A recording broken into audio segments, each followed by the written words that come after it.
I'm Christine Frizzell. We are getting a clear look at what Washington will look like under President Donald Trump's second term. Those he's chosen to serve in his cabinet appear poised to make big changes ahead. Perhaps nowhere is that more clear than who he's chosen to steer public health.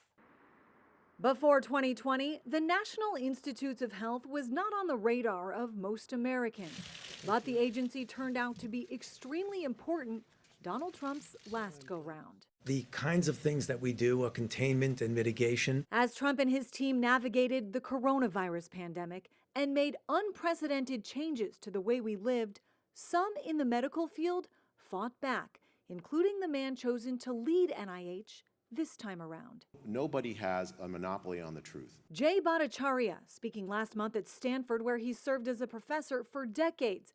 But during the pandemic, he was widely criticized for publishing this paper he called the Great Barrington Declaration, raising grave concerns about the damaging physical and mental health impacts of the prevailing COVID-19 policies, like lockdowns and school closures. He spoke to Full Measure's Cheryl Atkinson about his idea. Let's devote our resources to protecting the older populations and other people with with chronic conditions that predispose to the bad outcomes if they get COVID.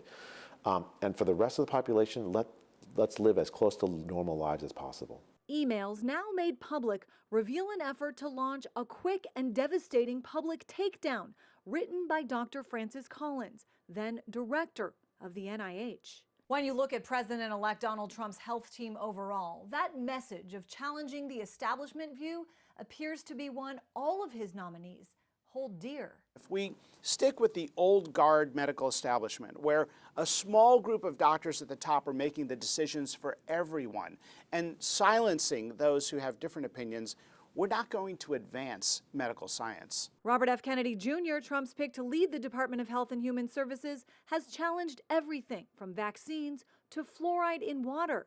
New policies in a new administration, leaving questions about the future of public health. I'm Christine Frizzell reporting.